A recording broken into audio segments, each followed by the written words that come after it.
Welcome everyone. We are going to start this book launch. We are very pleased to have an old friend, Virginia Henderson, and Tim Webster to present the new book, the previous book about architecture and housing in Yangon. And this is another book with beautiful photographs and also a lot of history of teak in the region, in India as well as Southeast Asia. So I just introduce myself briefly. I am Lia Shortino, the director and founder of SEA Junction, and SEA Junction is this venue focusing on Southeast Asia. I will give the board now to Virginia and Tim, and they will take it from here, and then I will come back at the end of the event. Thank you. This will be great. Thank you, really. It's so nice to be doing this in this cozy space. And SEA Junction is a really great venue for sharing things that happen and research that's been done in Southeast Asia. And I appreciate your new book about the impact of COVID in the region, new publication. So thank you for having us, hosting us here, and thank you friends for coming up on this busy corner of Bangkok. Thanks also to our publisher, Narissa Jampong from River Books, who helped us make both of these publications. My thanks and Tim's thanks mostly go to the storytellers in this book. And like the previous book, it's a collection of oral history. So we're very grateful to them for allowing us and sharing their stories and experiences and memories with us. So this book, The Social Life of Teak, it's an anthology of oral histories. So there are stories, first-person stories from people who are connected with teak, trees, forests, or wood in personal or professional ways, and there's a wide range of perspectives and experiences in there. Yes, good afternoon everyone. So the way we do these projects is basically a listening project, and what I've realised, it actually takes a very long time to make a book. We began this work in 2015 while we were living in Myanmar, and it's just been printed here. And I think what's in it for us in the end is a lot of learning, and people, again, just expressing gratitude that we get to share with other people what people share with us. Yeah, so what we'd like to do this afternoon, just briefly, is share with you how we went about making this book and why. And it's been a huge challenge because for all of the world, things have happened since we started. And we just realised at this week it's an inquiry into the significance of teak. So massive quantities of teak trees have been extracted from South and Southeast Asia over centuries. As a wood, it's been claimed by rulers, it has sparked wars, it's been fought over, and it continues to be cherished and much coveted. And all of us living and working here in this part of Asia, we see some incredible examples everywhere of teak being used in homes, in temples, in palaces. And when you're honouring gods, the best materials must be used, and teak is chosen. However, of course, our task was to wonder why and how it was chosen and used in various ways. So what is it that gives this natural resource such a powerful aura, making it so highly sought, stoking desires and capturing imaginations? We wondered, what are teak's social and cultural functions? What does it mean to be? Yeah, how has it changed people's lives? How has it impacted their futures?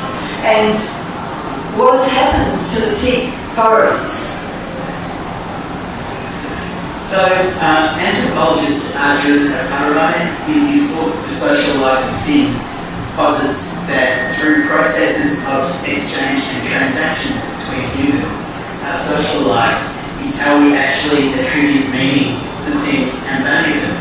So, we took a leaf from his work and thank him for writing forward in this book, in which he describes teak as, quote, a part of nature that has been radically commoditised and thus turned into a dynamic aspect of human affairs.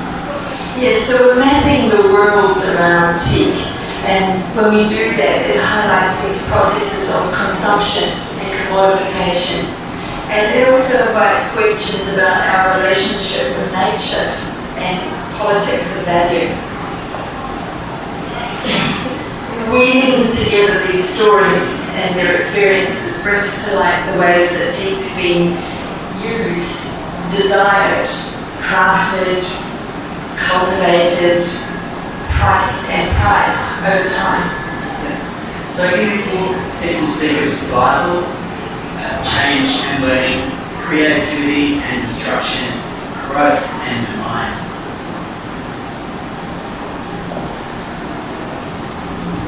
The storytellers in this book speak candidly of respect for natural harmony and also industrial endeavour. There are desires for fairness, opportunity and autonomy. Matters of legacy and custody run against ideas of access, equity and ongoing struggles over rights to a remnant natural bounty. Yeah, we hear of teak forests sustaining and protecting communities and the enduring impacts of colonial approaches and Western scientific forestry, chains of production, command, demand and supply, and challenges and choices, technological advances and attempts to enshrine sustainability, and how the best formed theory can prove ineffective in the face of hunger and financial gain. So, contested versions of people obviously have different points of view and experience of these. They expose tensions and conflicts within and between individuals and groups. So just a little bit about us. We are independent researchers and heritage specialists, and we document and write and photograph Tim's photographs. And we've been living and working in this region for more than 25 years. I was here in the 90s and 2000s, just after significant flooding in Thailand, when they had to bring in a logging van due to that. And we were living in Myanmar for about 5 years during that brief window of democratic possibility. So our previous book, Yangon Echoes Inside Heritage Homes, is also a collection of oral histories. I think it's interesting because it investigates, again, the significance of home in the experience of heritage, and that beyond the facade and the fabric of the buildings, we tried to elicit people's experience of those places. So the basic questions were, how did you come to live here? And what's it like? Is there anything special about this place for you? How much does heritage value have a role in your life? It actually ended up generating some pretty powerful narratives about what had happened and what was happening in the country. And when they came together, we were surprised to find that we'd actually been granted an intimate portrait of the history of Myanmar since before the Second World War. That experience itself became the genesis of this next project. Yes, so we didn't really plan to make this book, and we didn't plan to make this book. It just evolved out of some very interesting conversations. And so, teak is native to India, Thailand, Myanmar and Laos. And it's this characteristically straight-grained, durable, workable timber that makes it so popular amongst shipbuilders. And in India, we were told that it's the wood against which all other woods are measured. It's medium properties. So we developed a strong feeling that a cultural history of a natural resource such as teak would be an interesting thing to look into. But then, of course, we're immediately also struck by the question of, well, how do we go about this? How to capture and reveal many dimensions, perspectives and experiences that people had of teak forests, trees and wood. So, 2015, 2016, we took this book on the road and we were presenting it in the UK, and that gave us an opportunity to start researching far from this natural range, delving into teak's history. So actually, it was in Scotland, which is quite a long way from the natural range of teak, that we met the descendant of a teak dynasty who, among giving us a view of 300 years of his own family's business history, was able to explain that during the 19th century, more than half of all the ships built in the world were built on the Clyde River outside Glasgow, and all of them had teak decks. Yeah, we gained a sense of how a group of people in London or Glasgow could run empires on the other side of the world from their small offices, all based on the wood of this tree. And in the age of European empires and sailing ships, teak wood became essential naval hardware needed to handle an anthology. So early explorers, savvy merchants and colonial governments effectively made a beeline to the natural forests of India, Myanmar, Thailand and Indonesia, purely because teak was essential to tissue building. Yeah, so they were extending their power base to Europe and Asia, competing with each other but also cooperating, and they were various ways of ingratiating themselves with the local rulers here and waging wars against them. So the colonial story, British, Portuguese, Dutch, Danish, Germans and the French all played a part in this frenzy for teak. So it was actually while giving a presentation at the British Burns Society in London that we received an invite. It was an unusual and quite a privileged opportunity to visit the Foreign Commonwealth. It's called the Foreign Commonwealth and Development Office now. And actually, when we walked into the courtyard, it was explained to us that various influential people had been giving their speeches from this very place a couple of weeks ago. There was a portrait of a sculpture of Clyde of India, and we got to experience the decor, a lot of which spoke of the triumph of colonialism over parts of this part of the world. And this painting was actually commissioned by the United Company of English Merchants trading to the East Indies, which became the East India Company. It was commissioned and completed in 1778 by a painter from Corfu called Spiridone Roma.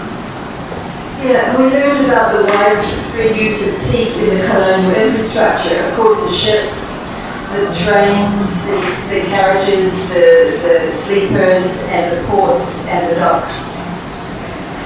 At the Royal Botanic Garden in Edinburgh, I had the privilege of working with an original copy of the Hortus Indicus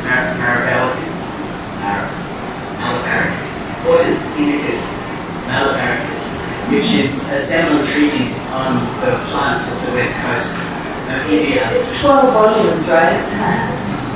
12 books. Also in the hands of something that was, from 16 most or something. It was pretty special, and being allowed to photograph it. Also, they gave us access to the leaf specimens that they had and various other bits and pieces, flowers and things like that. So actually at the same time while we were there, we got to learn about the great influence of Scottish surgeon botanists. So back in the day, there wasn't such thing as botany or zoology if you wanted to work in the forest or work with the plants, you had to become a medical doctor first. And these people working for these Indian company actually came out and did a lot of their own study, including climate science, during the 18th century and onwards, and actually formed the basis of what became tropical forestry. Yeah, and of course they were looking for medicines in the forest too. It was gorgeous botanical drawings. And so we documented teak items as an economic botany collection at Kew and at Second Days, pouring over material at the British Library, at the National Maritime Museum, and the Archives, and the Land Society. Down this rabbit hole. So we cast the widest possible net. We didn't go about looking for answers. We didn't want to know everything.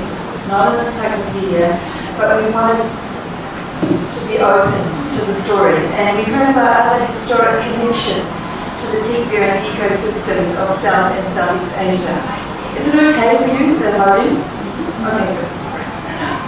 So, colonial agents equipped with new forms of scientific knowledge and driven by agendas of improvement, industry and civilization set about generating facts and statistics, mapping and quantifying the teak forests, calculating yields and cycles, actually harnessing teak and its nature.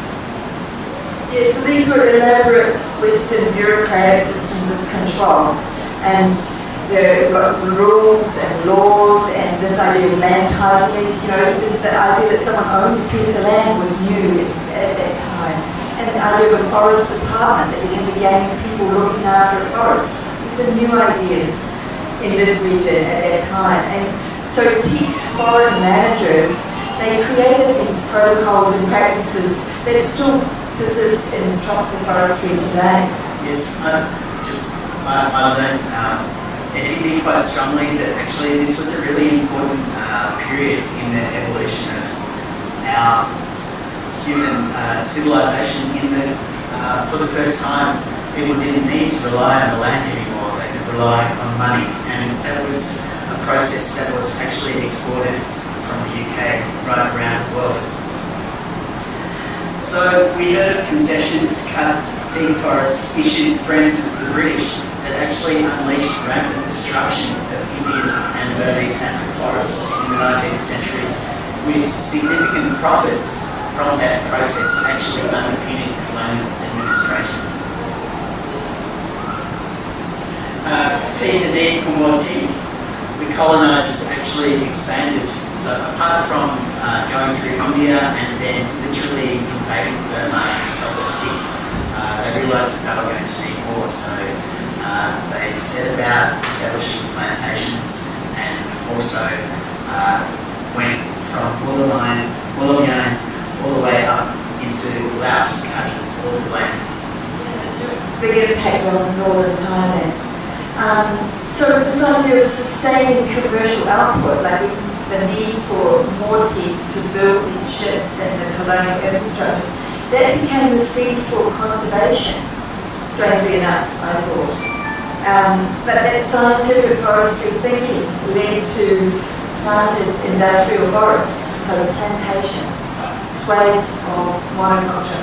Yeah, and conservation had little bearing with what we think of as conservation these days, because actually it was about trying to minimise the losses that were happening within the system, where the wrong people were getting the wood rather than the colonial endeavour.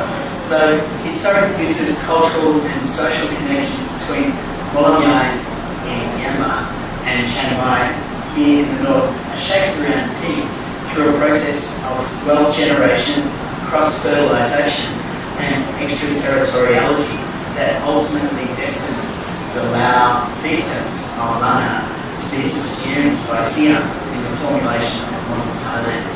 Yeah, so it's really at the heart of this political move too, and the economic grab for that resource. So when we returned to Asia, we had lots of leads to follow up, and we launched into the primary research. We've been reading a lot in the libraries and in Europe, and we came back here and we started interviewing and photographing. So some of the realest insights in this book come thanks to an official invitation from the Myanmar government to visit and document the activities of the state-owned Myanmar Timber Enterprise.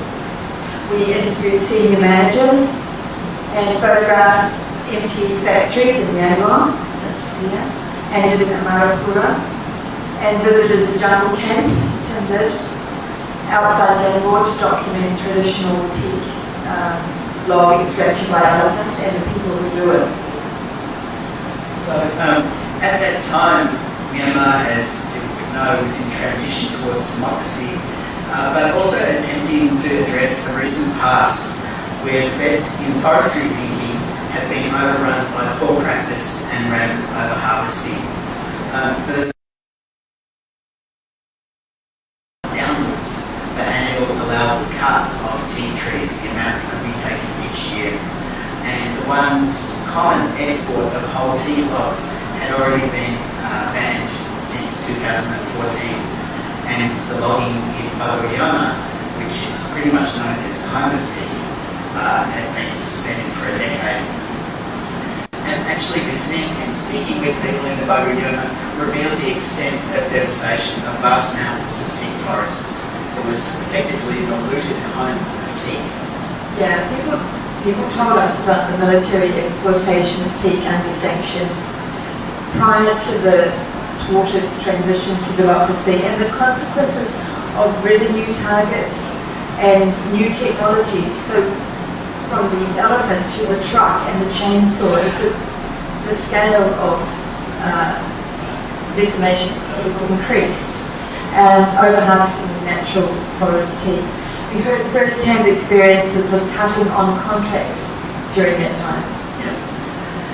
And in Kaya State and Mainhong Son, it was great to hear Indigenous perspectives on the practical and spiritual understanding of teak forests, that the forest was a larder and a place of refuge, and how cutting in the wrong areas had actually led to modification of the local climate. And this is in Naypyidaw, poet, environmentalist and elected MP invited us into the Pekong Zoo of the government for a portrait. Yes, a vast project. We also got to meet three brothers who were continuing the family business of building cartwheels out of teak. After about 40 years, the metal rim needs replacing and the wood is still good. The one you told them that in Loprabha, you heard about the state efforts to minimise slash and burn deforestation and maximise the benefits of small-scale teak plantation for farms. It's like 10 or 15 acre plantations. Maximum. Maximum. Yeah. In Pratt, we heard music played by makers of teak instruments, and we discovered more about the role of the Danish here in the 19th and 20th century teak boom. And we've just arrived back this morning, last night, from Chiang Mai and Pratt. We went out for the last 2 weeks sharing this book. And it's one of my favourite parts of this project is to take the copy and give it to the storyteller, right? You can imagine, after years, people think it's never going to happen anyway, right? And then you knock on their door and say, here's your copy, and they're like, oh. And that was prayer, actually. It was a great trip to prayer to Sahayot's place. Oh yeah, so that's Thailand, and India actually plays a huge role in this teak story. A voracious appetite. India currently consumes nearly all of the global teak production. Yeah. I love it. We were very pleased and really gave our work a kick along as well to get an invitation from the Kerala Forest Research Institute in Pichai and Nilamur, where scientists were able to explain to us the technical characteristics and desirable traits that underpin teak's allure, the roles of soil, elevation, rainfall and pests in its forest ecology. And interestingly as well, not only is this particular species revered, but traditionally, at least in Kerala, the forest is regarded as a god. And this is in Mumbai. So some teak recyclers told us about their sources of teak from demolished buildings, colonial buildings, and demands of their film star customers. We were very fortunate, thanks to Virginia's assistance, arguing with people in the railway station in Mumbai where they'd had a terrorist attack a couple of years before, and they still let us in to photograph. And also at the Bombay Municipal Corporation, they just got tired of us and said, okay, come on to it, and then go. But also, what was great was we got to meet some very interesting other people outside Mumbai who had Portuguese background and were making idols and altars for the church. Okay. And this is in Baipur and Kalai in Kerala. We spoke with these shipbuilders and the weightlifting caste of Khalasi Mapala Muslims who perpetuate this craft of designing and building and launching these teak urus, they're known as dhows otherwise, and essential to that ancient trade that was traversing the Indian Ocean, bringing new products and ideas from the Middle East to the east coast of Africa, across to Kerala, and just riding that monsoon wind on these huge urus, which are built, by the way, with no plans, no written diagrams. It's all in the shipbuilders here. Each one is unique, and the Khalasi are a very interesting caste. Actually, the first Muslim settlement in Asia, or South Asia basically, they were the first Muslims in India, and their whole thing is about lifting weights.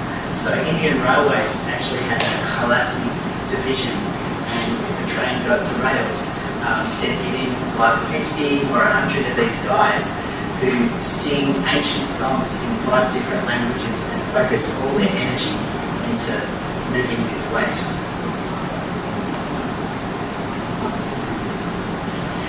In Nilambur, we spoke with tribal women of the forest, now employed by the Forest Department to care for its teak plantations as watchers and sweepers. We met sawmillers continuing their family business, people growing teak in their backyards. The first time I met someone who had worked for a couple of decades as a tree broker, that was his thing. And we met teak sculptors and furniture makers, and we heard quite a bit about the challenges of raising teak as a crop. Yeah, so plotting these changing relationships between people and the teak habitat, we investigated the shift from appropriating small patches of natural forest land for sustenance to this large-scale exploitation of old-growth forest, and then to the increasing role of plantations. Yes, so actually another thing I learned about that in terms of sustainable Indigenous practice, that if you go along with the culture, then you can call it shifting cultivation. If you don't like it, you call it slash and burn. And plantation managers and foresters and scientists, sawmillers and merchants, they reflected with us on their efforts to work with and combat and modify nature. Yes, and although teak became synonymous with Burma through colonial trade, we actually, while we were in Nilambur, we found out that Nilambur teak is the first forest tree species in the world to have been given geographical indication recognition. So it's kind of like champagne in France. Yeah. In Central Java, we also learned of the revolutionary intent of the Saman people who refuted Dutch colonisation of their teak forests and refused to be indentured as labourers. Yeah, and in Brazil, this is a lab in Brazil, that idea of manipulating teak So Brazil is one of several dozen countries now that have commercial teak as a cash crop. In Singapore, the National Gallery renovation, resplendent with vast surfaces of new Myanmar teak, appears to be a metaphor for the city's role in facilitating the teak trade. And this is visiting the warship USS Missouri at Pearl Harbor, where the end of World War II was signed. We spoke with the teak decking preservation team there, and they're constantly replacing the wood on that. It's a couple of acres, it's vast decking on that warship, and that also alludes to the ongoing demand for teak. So we try exploring the highest end market for teak as boat decking, high quality luxury yachts. We approached the world's largest super yacht manufacturers, but they were. I think that's something else that we realised as well, that the truly mega wealthy, unless I got a reply from Michael Dell of Dell Computers that built a house in Hawaii, all using teak, but of course it was a polite no. But there's actually not all that much to be gained by sharing details of your opulent world with the rest of us around. So one of the greatest expressions of the chasm, what I was particularly interested in trying to marry that high-end, especially Western demand for this precious resource with what it meant on the village level. And I think one of the sadder but kind of poignant expressions of that was that teak that had been taken from Myanmar, likely illegally, had been resold after an elaborate blessing ceremony in India and shipped to Bahamas for a resort that charges $12,000 per night to stay there. So that demand for this highly prized old growth teak is old growth meaning perhaps older than 60 years. This demand is depleting the remaining natural forests, and that idea of single species cultivation, it offers this prospect for manufacturing uniform, predictable, high value item at scale. These are the things that we look for in manufacturing. But that sits uneasily when we're looking for things of biodiversity and conservation and sustainability, exacerbating the clash between ecology and economics. Yeah. So this book is actually a condensation's not the right word. Distillation, that's the word. Mm-hmm. Excuse me, a distillation of about 280 interviews with people from all over the world. And listening to hundreds of people across thousands of kilometres express their connection to teak actually laid bare confounding inconsistencies, frightening destruction, staggering quantities, overt inequalities, astounding creativity and remarkable resilience. So these testimonies chart the domestication of wilderness, exposing the era of extinction of a fatal natural resource, ever more burdened by our propensity for the precious and rare. As one of our storytellers told us, teak is a tree that has changed the world. Thank you.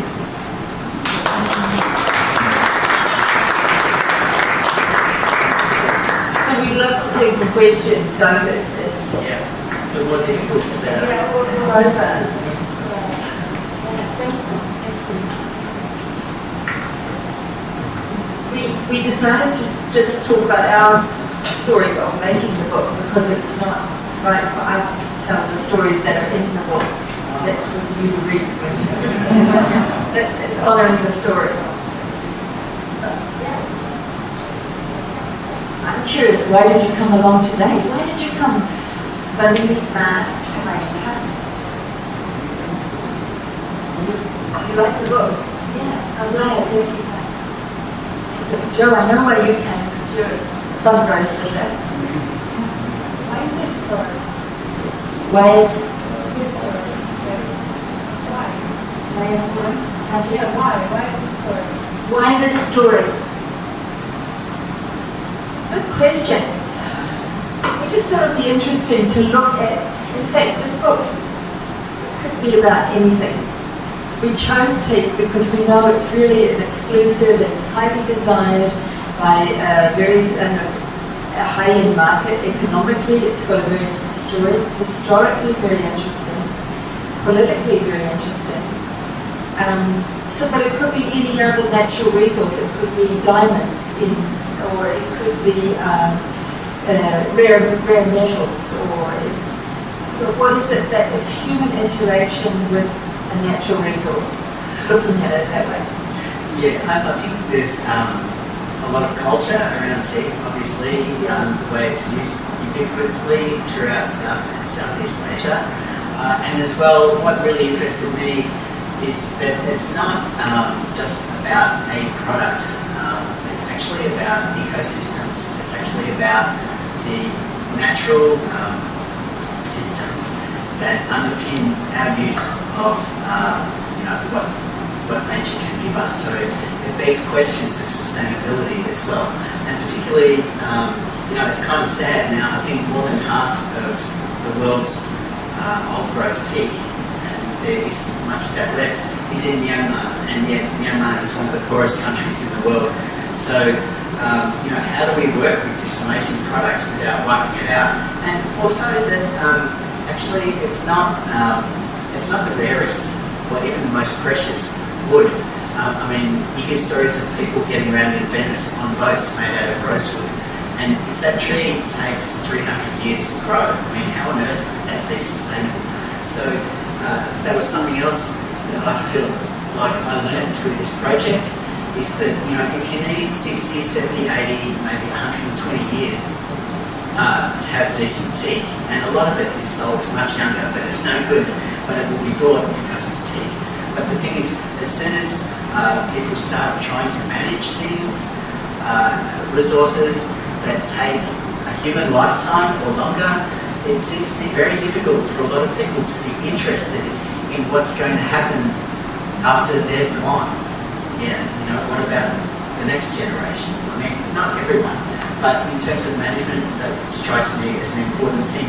And especially with political cycles, it's a matter of a few years.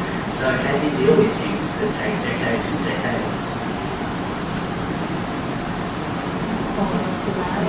So the picture of the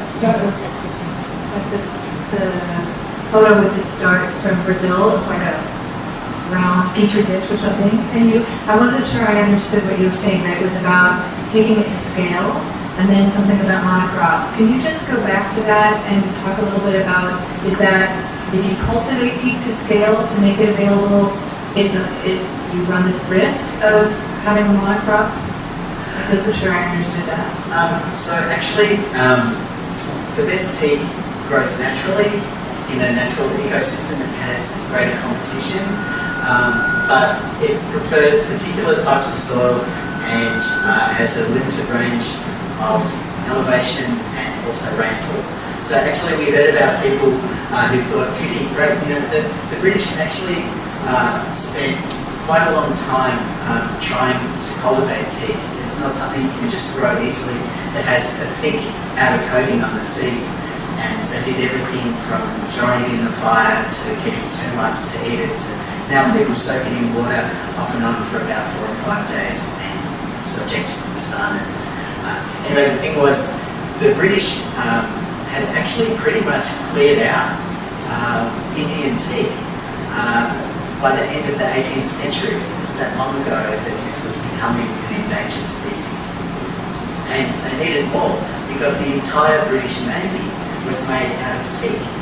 They got through their own oak, partially through fighting Napoleon, but actually then they discovered that teak was even a better material because it has an oil that repels termites and marine organisms. It's hydrophobic, so it slides easily over water, it's medium density, it's wonderful material, so they wanted more, and basically succeeded in creating the first plantations in southern India.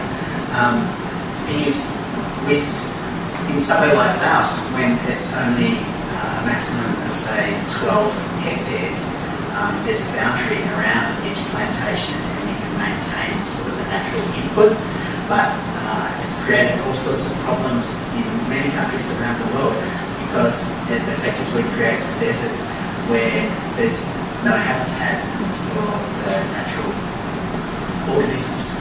So, and also, like, technically, plantation teak and natural teak can be similar if you let it grow long enough, but it will never be the same and it will never be as beautiful because what the very highest end use of teak is for, again, studio decking, and it's a tree where the leaves fall each year.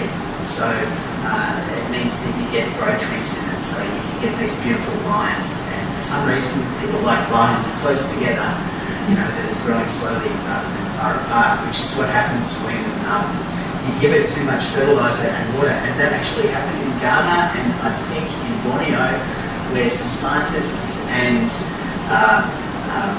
sort of entrepreneurs decided, great, okay, you know, there was way too much rainfall, and they went in big time. The same thing happened in India when they found out they could cultivate teak. They actually wiped out all of these natural forests and started farming this tree. And in Thailand now, that's also the case. It's tree farming. It's not natural forest. But what they discovered, and it's, you know, it's really hard not to think of it as a process of greed in a way, but these guys went into it for financial reasons.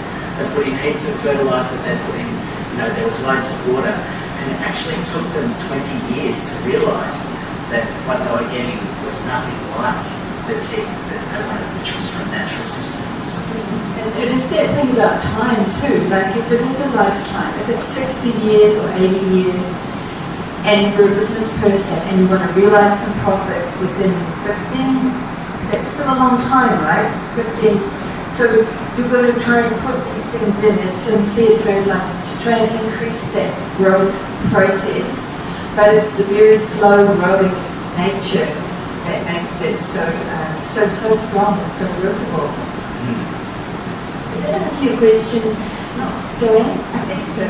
And this being from, as I said, it's more than 70 countries around the tropics now are growing teak in plantations because of the popularity of the material. But also the knee bone being connected to the thigh bone and the interrelation of, again, economics and ecology means that actually now what's happening in India, import about 90% of all the teak that is produced in the world and exported. Possibly the greatest market for this book is in India. That people just love it, even if they don't have that much money. They want the front door of teak because as a royal tree, you know, it's got status. But what's happened, especially as teak becomes more expensive and people still desire it, and it's cultivated in 70 plus tropical countries, is that a lot of the teak that is now going into India is from South America and Africa, and maybe it's only 20 years old. And that's actually a big problem because you can still call it teak, but even if you cut it after 25 years, it hasn't started developing the characteristics like the oil content and these things that actually make teak.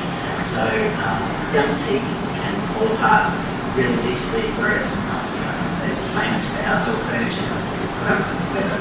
But so the macroeconomic thing that's underpinning that ecological problem is that a lot of countries basically aren't stable enough to maintain a crop for more than 20 years. Yes. What are the prospects for recycling? Because I also am curious about whether the social lives of teak,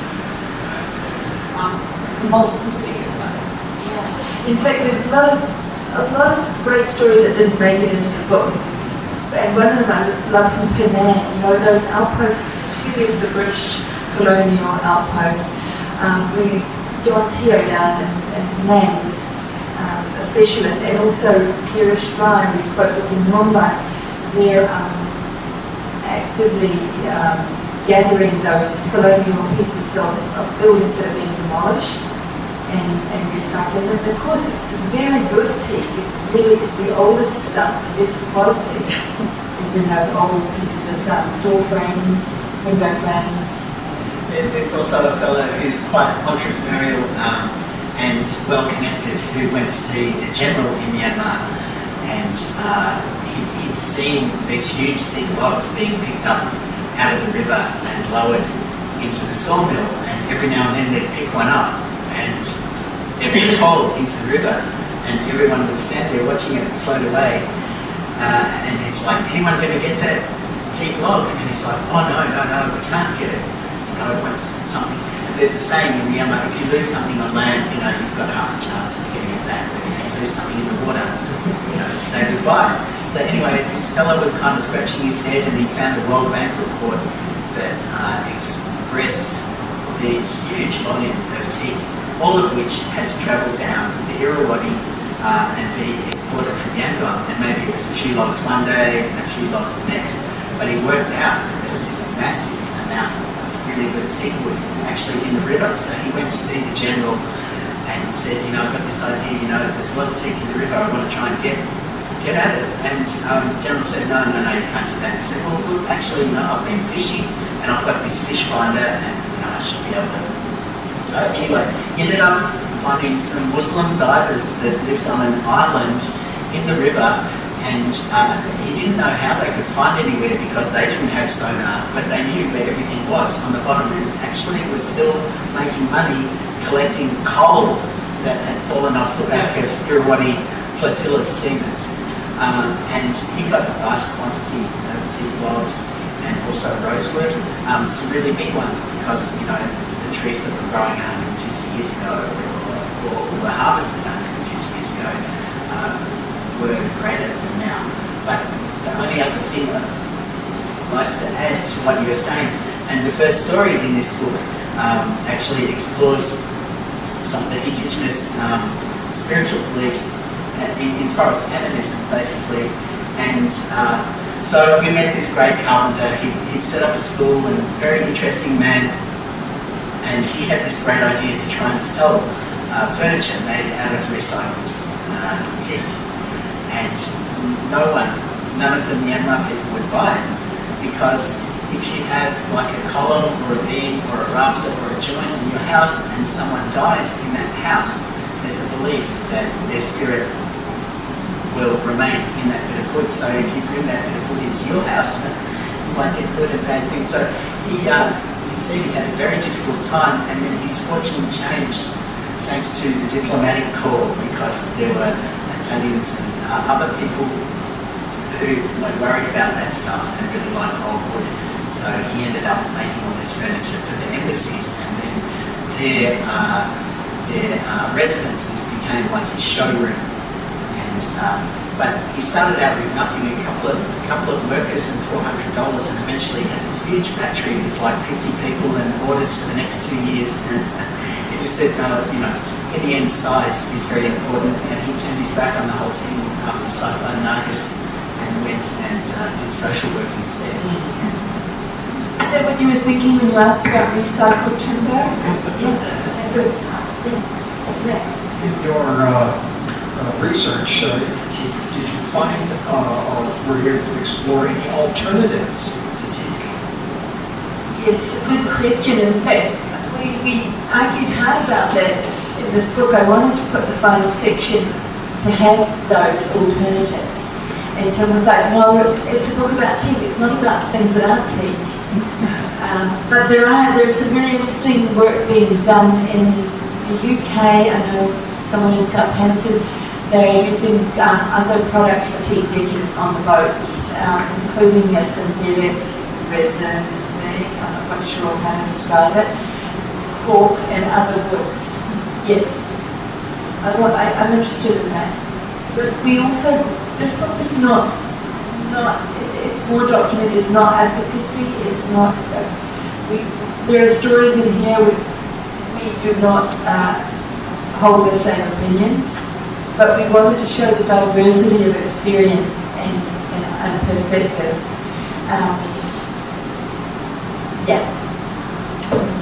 Yeah, I would say that to my knowledge, there's no substitute for teak. Nothing is quite like teak except teak.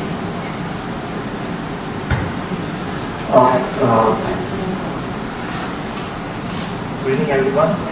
Yeah.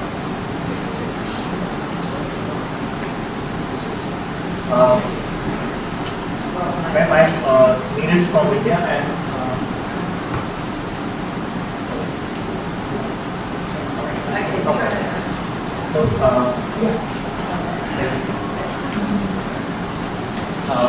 I'm Neeraj from India, and whatever remarks that you gave, it is very, very close to what I feel. And because our love for teak is legendary, I'm sure, because of the interviews, and you must have seen that. It all started during colonial times. Those buildings are laden with teak, even the President House, or most of the buildings of the colonial times. But I think the teak that we are importing from South American countries, and I think a couple of more countries, the finished products we are also exporting. That's to my knowledge. Maybe it is slightly misplaced, but my question is that while you are interviewing and doing research for your book, was there anything from people about like smuggling of the teak wood? Because it is taking care of the forest and protect is one thing, but the rules and regulations regarding teak smuggling, I think, and it's about all Southeast Asia. Probably one reason that you told that Myanmar, instead of having Burmese teak, which is of very prime quality, and they are still the people who are actually into teak thing, they are also very poor because there is a major smuggling going on for the. If I'm correct, I think there were 17 to 18 cases registered in last 2-3 years. This data could be up and down, but is there any interesting story that came out, like how they stopped smuggling, or probably how they do it? Either way, thank you. Yes. Yeah, that's a really big part of why we wanted to make this book too, because we were living in Myanmar. We know that the economics of this trade are very complicated, and we don't have the answers. We don't know what's going on. We certainly don't know what's going on today, because these were discussions and interviews that were done before the coup, obviously. We could never get this material. But yeah, we heard a lot of stories of illegal smuggling, especially in Kitchen on the Chinese border. Well, also I think the whole idea of legality in Myanmar is very interesting at the moment. Even the military quote the law to persecute people illegally. So it's very strange. But I think smuggling is something that's always happened and will always happen. Stopping illegal logging is very difficult. It's like that whack-a-mole thing. If you stop over here, then it will start up over there. Also, in somewhere like Myanmar, a lot of people still rely on the forest as part of their livelihood. So, like literally for mushrooms and frogs and firewood and whatever else, vegetables, medicines, fibres, dyes, all that sort of thing. And that's changing a bit as the forest gets degraded and as people become more integrated with the markets. Yeah, we heard some pretty appalling stories of very ambitious rich people being able to approach, humble villagers who actually have an entitlement not to teak but to cut some trees, for example, to build a house or whatever, and they would be able to get poor people basically to cut and bring then wood, and then if there was any trouble, of course the villager was the one who had to front the court. But the only other thing I'd say in terms of India that we learned, like Kerala,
And is it okay to tell a small story as well? Because you asked at the beginning, why did you come?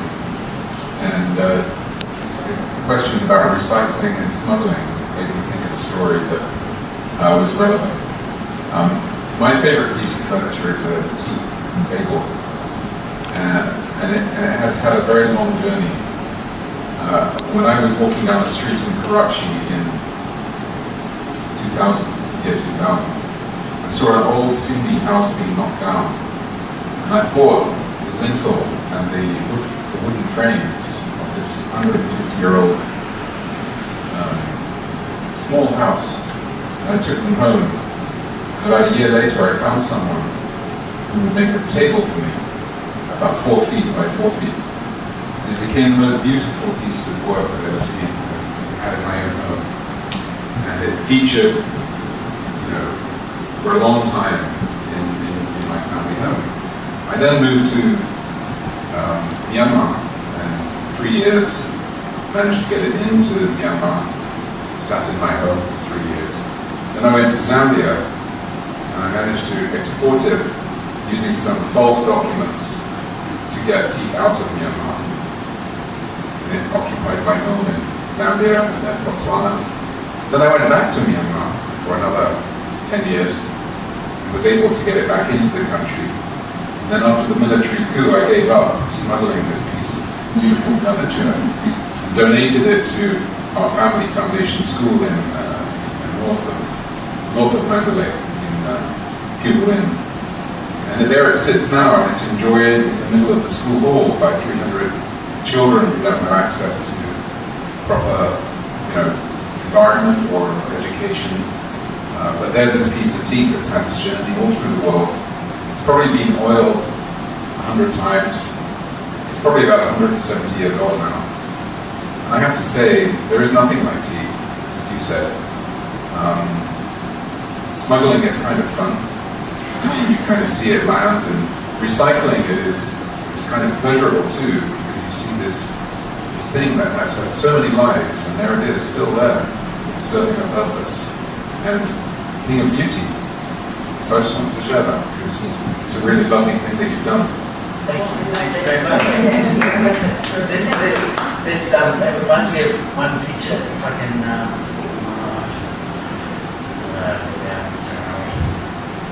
this one.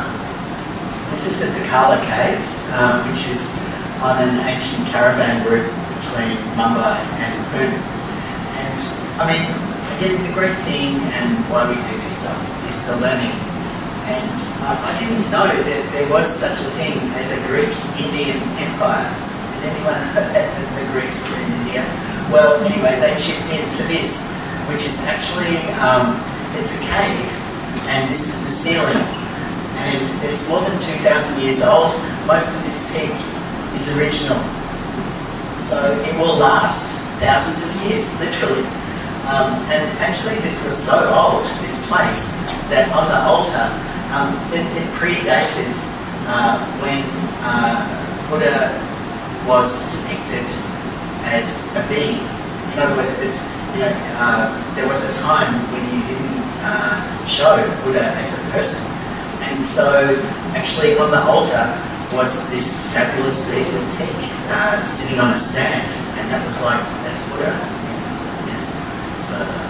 And I just wanted to say thanks for that great story again. I love those kinds of stories. And just as a complete aside, when I was little, I was telling somebody the other day, I was bored or something in my, I didn't know, I had a project, I had to write something, and I said to my mum, I don't know what to write about. I've got no idea. I have to do this project. And she said, well, why don't you write about a library book that's been borrowed by lots of different people and it's fallen out of someone's school bag and someone picks it up, but why don't you just make a story like that? And that kind of, your story reminded me of that story. So I was like, oh, that's a good idea. It was Burmese teak, by the way. Yeah. It's found its way all over the world. Dietrich Brandis, who was a German forester, and the problem was in the UK, the history wasn't so great in terms of forest conservation. And in somewhere like Scotland, the trees were all privately owned. and the owners resisted state intervention and didn't, just wanted to be left alone. But the problem was then, when all the oak started disappearing, with its exceptional trade links and mercantile navy, the British were able to lean on other countries for wood. So anyway, that meant that also had a distinct lack of forestry expertise, and I think it was Louis XIV started the first forest ordinance in France and Germany and the Swiss, were all onto the importance of trees and for soil and water and that sort of thing. And in Britain, it was just ignored. So by the time the East India Company had really sunk its hooks into pretty much the whole of India, they needed expertise to help manage the teak that they'd appropriated. So they had to go to Germany and get Dietrich Brands, who was like the progenitor, the grandfather of tropical forestry. And that's the reason why I mentioned that, is simply because he actually mentioned that when he went to a place called Siraf in Iran, the whole town was built of teak wood. So it's really moved around, across the Indian Ocean and up into the Gulf.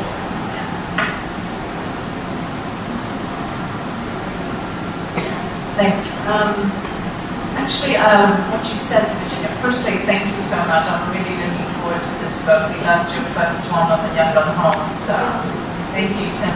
And I love the fact that you bring in so many different aspects of political, historical, So I'm Burmese, so obviously has had an implicit or explicit, there's a tremendous value of it and symbolic and all of that in my life.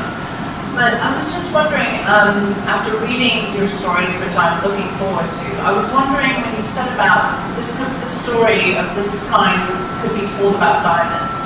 And I was just thinking, you mentioned something like that. And I was just thinking, now, I was thinking about, blood diamonds, how we view diamonds and where it comes from, and we make decisions whether to use them. I mean, I love tea, but I'm also really interested to see, I do want to know more about the kind of destruction and the local and indigenous communities of my desire and wanting to have tea has implications for this, both globally as well as in the local communities in Myanmar. So I wonder, you said, I know this is not an advocacy, this is a documentary and you're showing all different perspectives. But what I'm hoping I can get, and tell me if this is something I am going to get out of this, is to question whether if my demand and greed for, I love teak so much, I mean, I don't think whether that's something that I'm going to question about and see what the alternatives are, or what am I going to get away with from this? I love that question. Yes, I love that question. We don't want to tell people what to do or what to think. That's not what we do. We show a range of different stories and we take from it what we will. It will certainly, thank you for those kind comments about this book, and if you like that book, you're going to love this book, especially if you love tea, because that's the aim of the book, is to invite these kinds of conversations and this kind of reflection, like what are we doing? What are we all doing? How do we do it? Why do we do it? What we do? And that's that, going back to John Padarai's book on the social life of things, which I was fortunate to get introduced to like 30 years ago, and it just really changed my thinking about, that's an anthropologist, Rosalia, you're probably very familiar, that idea of, how do we consume? What are we? We all consume, right? We're humans, but we're not judgy. We're not sitting here and saying shoot whatever. I'm not going to guide you, but there are a few different sections I think towards the end might be really interesting for what you were talking about. things on new ecology and scarcity.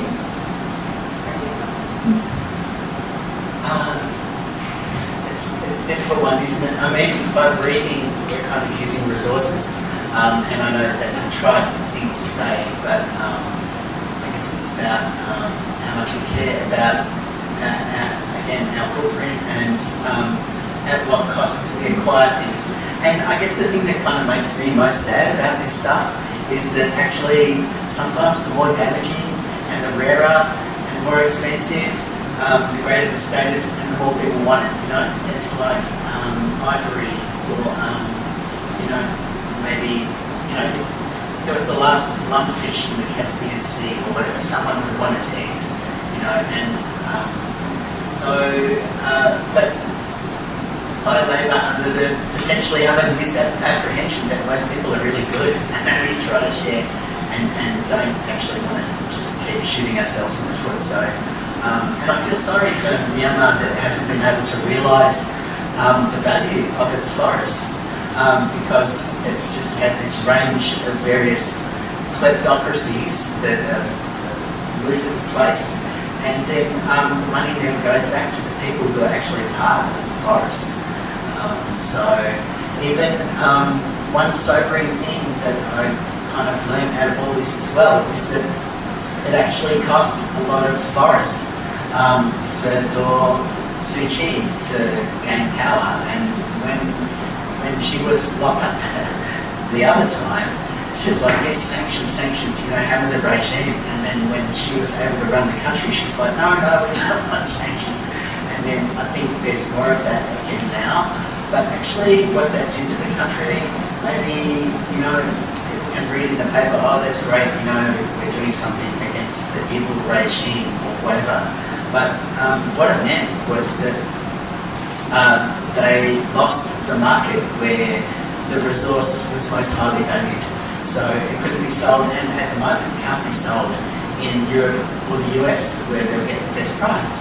And so all of a sudden they were selling like half price to people in China and India, and there was a lot of theft as well. And literally places like Vietnam have benefited out of that shortcoming that's been forced on Myanmar because they've been able to develop a furniture industry and all this sort of thing, you know. Whereas in Myanmar, they just did sort of sawn timber that people weren't being trained properly to use it or value it.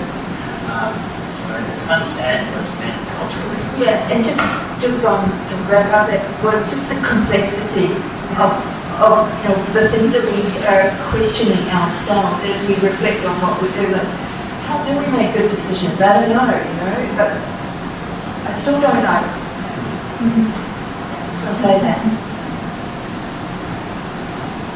Anybody else? I'm really enjoying this. It's a great thing. This is what we, that's why we make these books, is to have these kinds of discussions, sharing. Thank you so much for coming.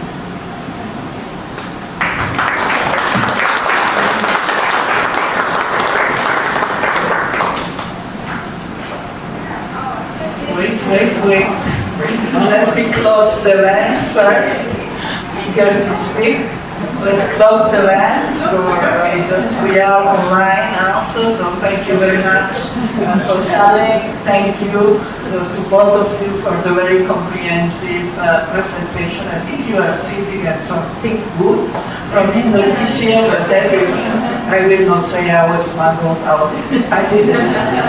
It was my right to bring it out at the time. But thank you very much for reminding us of all the issue, the environmental issue as well as the consumer behavior, and I think there is much more to discuss about. The book is there for sale, 1,500, a very high-end price, like the Teak that they are discussing, but I still hope you will be interested. We have other events. On Tuesday, there will be the opening of an exhibition on 75 years of human rights in the Philippines. Our two artists of the Philippines, and there will be a mural out there on this 4th floor, but the opening is at 5 o'clock in the afternoon, so please do come. And on the 9th, And we have Southeast Asia Human Rights Film Festival on the auditorium here, because this is the month for human rights. In case you don't know about human rights, against violence against women, as well as human rights month. So we have full of events on human rights. So please do come and continue to follow us. Thank you very much, and thank you again.